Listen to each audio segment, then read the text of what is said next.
Right now, you are likely sitting there plotting how to make more money. You think that.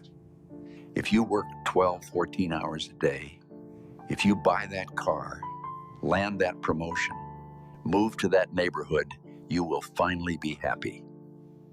You are lying to yourself. Listen to me closely. You are not building your future. You are digging yourself a very expensive, comfortable grave. You are selling the only thing you have time for numbers on a screen that won't even be able to pay for your loneliness in old age. I know this because I am Robert Sterling. For 40 years, I commanded the nation's largest railway network. My God was the schedule. I optimized routes, slashed costs, and multiplied capital. But do you know the price? While I made sure the trains never ran late for my own children's lives. I missed the moment my wife stopped waiting for me for dinner. I traded the warmth of for the cold handshakes of business partners. And now, sitting at the summit of this mountain of money, I see only the void. I call my 30s and 40s the era of the great lie. It was a time when I convinced myself of the sweetest and most poisonous untruth. I told myself I was doing it all. I believed my absence was a form of love, that every dollar brought into the house redeemed an hour spent outside of it. I remember the smell of my office in the 90s, a blend of old leather armchairs, premium tobacco, and the ozone from running fax machines. I felt like a general. I wasn't just moving cargo, I was controlling the circulatory system of the American economy. I remember the merger deal with Northern Cargo. We prepped for it for 6 months. It was a chess match played with billions. When we signed the papers, I felt an electric charge shoot down my spine. It was the drug of power. I bought myself a Patek Philippe watch in a white gold case. The engraving on the back read, "Time under control." God, what irony. On the very evening the merger closed, my youngest son had a school play. He had the lead role.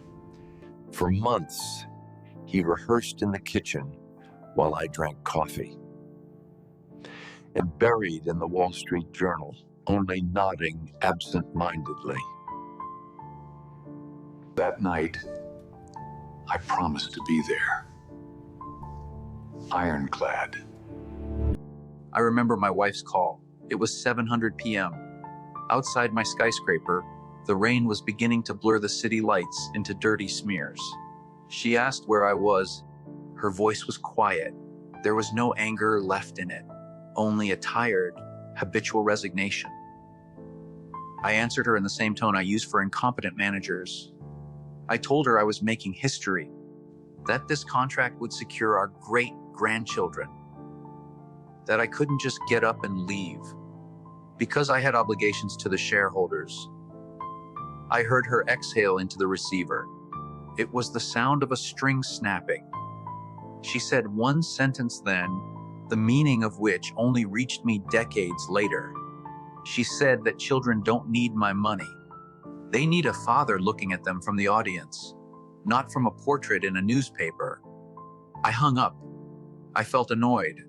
I looked at my new watch, at its flawless dial, and thought she simply didn't understand the scale of my person. I stayed in the office drinking whiskey with lawyers, celebrating a victory that was actually the inauguration of my total defeat. Life doesn't punish us immediately. It is patient. It accumulates the bills to present them all at once, with interest. My bill arrived 12 years after that phone call. It wasn't my illness. It was Eleanor, my wife, pancreatic cancer. Silent, fast, merciless. When I was told the diagnosis, My first reaction was to solve the problem. I acted like a CEO. I hired the best oncologists. I moved her to a private clinic in Switzerland. I was ready to buy a jet to fly in any experimental drug. I thought death was just another competitor I could buy out or crush with resources. But in that hospital room, flooded with sterile, deathly white light, my resources were worth less than the dust on the floor. I remember the sound, the rhythmic, mechanical beep of the heart monitor. Beep, beep. It was counting down seconds I could no longer purchase. The room smelled of medicine and bleach. The scent burrowed into my clothes, into my ski, into my thoughts. I sat on a hard plastic chair in my custom-tailored Italian suit, and the suit felt like a clown's costume. Eleanor slept most of the time. She had wasted away. Her hands were transparent, blue veins showing through the skin. I held her hand. My heavy gold Patek Philippe watch kept clicking against the metal bed rail. Clink. Clink. Every touch reminded me of the time I controlled, but which had slipped through my fingers. At one moment, she opened her eyes. Her gaze was cloudy, but she recognized me. I started talking. I began babbling like a student making excuses. I said that as soon as she got better, we would go on a world tour. Just the two of us. I would retire. I would sell my shares. I swore that everything would be different now. She squeezed my hand weakly. Her fingers were cold, dry like paper. She didn't reproach me. She didn't even remind me of the thousands of dinners she spent alone. She just looked at me with infinite pity. Not with love and not with hate. With pity. As if she were looking at a beggar standing outside a bakery window. She whispered that everything was fine, and I didn't need to change anything, because I am who I am. She whispered that everything was fine, and I didn't need to change anything, because I am who I am. And she closed her eyes. That night, I was left alone in the hallway. I looked at my watch. The hand was moving. Tick-tock, tick-tock. The mechanism worked flawlessly. But I suddenly realized with terrifying clarity, this watch wasn't counting the time of my life, but the time of my death. I owned railroads, factories, and steamships, but in that moment, I would have traded it all, every cent, every nail of my empire, just to go back to the evening of that school play and sit in the front row. But the box office was closed. Tickets sold out. The train had left the station. I am 78 now. I live in a house that is too big for one man.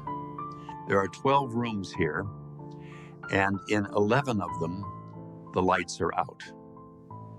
The silence is so dense it presses on the ears. The only sound breaking, it is the footsteps of the housekeeper who comes twice a week. My sons. Oh, they are very successful. They learn my lessons perfectly.